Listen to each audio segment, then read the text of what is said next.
Mambo ya teknolojia. Ikikuja kwa hiyo ndio manake nilikuja na kitu inaitwa schedule plan. Unaona sasa pale lazima mkue na a plan for the day. Hakuna venye utasema huyu anataka kutumia hiki, huyu anataka kutuma kile. Kama shule ile sasa tuseme ile ni kama shule. Hatuwezi kaa kama nyumbani eti wale wanafanya hivi, wale wanafanya hivi. Ndio manake nikakuja na a plan for the day. Sasa wale watu wakishafika asubuhi, kuna hiyo drop in time, hiyo masaa sasa yenye anafika mzazi anatupea ule mtoto. Kuna wale watoto pia wanakuwa na shida ya kukula chakula asubuhi wakishaamka. Juu kama wangu mimi asubuhi akunywi chai, anaenda kunywa shule. Sasa hao wakifika mzazi ndiye anatueleza amekubali kunywa chai ama hajakubali. Hapo wenye wamekunywa chai tunaweka kando, wenye hawajakunywa staff wengine wanaendelea kuwapea. Hiyo sasa ni our plan for the day. Ikishafika saa 4 tunafanya another activity. Ikifanya pamoja.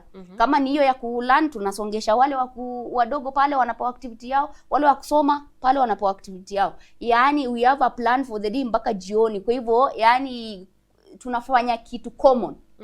Si eti huyu a watch na huyu sijui anafanya nini, ule ameshika simu, huyu ameshika nini, hapana.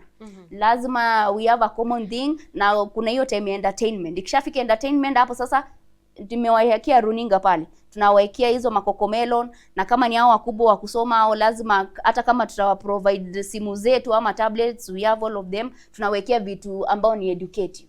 Lakini hao wadogo tunawekea hizo za kuentertain.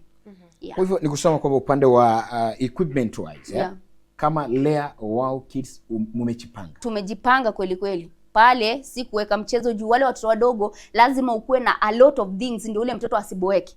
Juu ule mtoto utamwache eti tu umemleta pale eti juu ni Lea Wow Kids na ni shule ya kulea eti sasa uache mtoto sasa acheze. Ule mtoto ataboeka haraka na kesho atakuwa na ile matamanio ama ile kutamani kurudi pale tena. Sasa lazima umuweke na activities zenye ni akue active na ikue bado pia zinamfurahisha. Yani unamkeep busy but with yale mambo ya kutamani.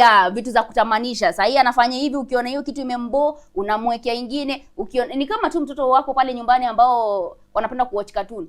Unamwekea kokomelo dakika kidogo anaboeka. Sasa hapo lazima utatune tena umweke huyu Mizrecho. Akiboeka tena maybe nini tena uweke Akili Kids. Mtoto lazima as a mother you understand this. I understand.